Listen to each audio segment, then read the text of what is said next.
Et on parle à présent environnement avec votre rendez-vous du mercredi, la Minute Verte.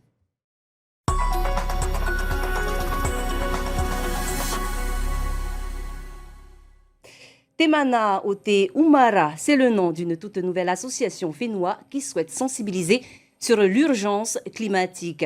Elle organise plusieurs ateliers autour de la transition et à peine lancée, elle a déjà plein de projets en tête pour un monde plus durable. Noémie Chetrit nous en dit plus. Noémie Yorana. Bonsoir Jeanne. Et oui, ce soir, je vous propose un focus sur une jeune association qui a maintenant 6 mois, Temana Ote Umara ou Temotu, qui a été créée par une dizaine de jeunes très investis dans l'environnement. Leur mission, communiquer sur l'urgence écolo, leur mot d'ordre, la résistance. On écoute Jason Mann, militant écologiste et coprésident de l'association.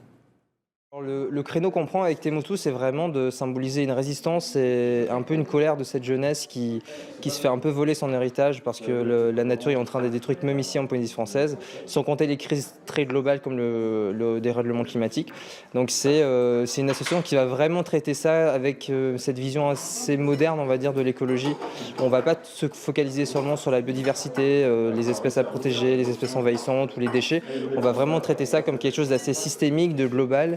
Et on on débride vraiment l'idée qu'une association c'est apolitique. Nous on se politise vraiment en essayant d'influencer un maximum le gouvernement parce qu'on pense que c'est beaucoup par là que ça va passer, que la transition va s'accélérer en tout cas. Alors Noémie, quelles sont les différentes actions menées par l'association ? Alors elles sont multiples et variées, Jeanne, ça va du troc de plantes au lobbying auprès des politiques, à des créations de jardinières, à des ateliers artistiques, à des tables rondes. Et la dernière en date, où nous nous sommes rendus, c'était un atelier cuisine, à l'atelier Faré Umara. On apprend à cuisiner ce que l'on plante.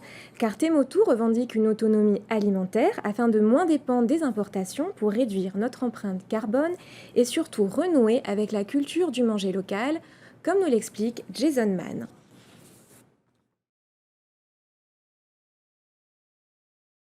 L'objectif, c'est de refaire gagner confiance aux gens dans nos produits locaux. On a très peu exploité en fait nos surfaces agricoles, on a très peu exploité nos produits locaux.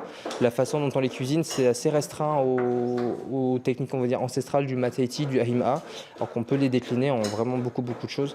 Donc moi, je pense qu'on peut vraiment inverser la tendance et plus partir sur du trois quarts de ce qu'on mange qui sort de notre sol, de notre terre. Et je pense que les Polynésiens regagneront un peu plus de souveraineté et de rattachement à leur culture en mangeant des choses qui poussent dans notre sol à nous. Alors finalement, quels sont les objectifs de tous ces ateliers ? Alors, organiser chaque mois, ces ateliers ont pour vocation de nous accompagner dans la transition écologique et surtout nous apprendre à réduire notre empreinte carbone au quotidien. En effet, comme je vous en parlais la semaine dernière, avec son nouveau plan climat, d'ici 2030, la Polynésie a pour ambition de réduire de 50% ses émissions de gaz à effet de serre. Et l'empreinte carbone d'un Polynésien est aussi élevée que celle d'un métropolitain et surtout supérieure à la moyenne mondiale, donc il y a encore beaucoup de travail.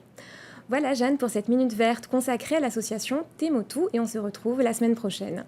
À la semaine prochaine, Noémie. Merci beaucoup pour toutes ces informations. Et sachez que vous pourrez retrouver cette Minute Verte ainsi que les précédentes sur notre site tntv.pf.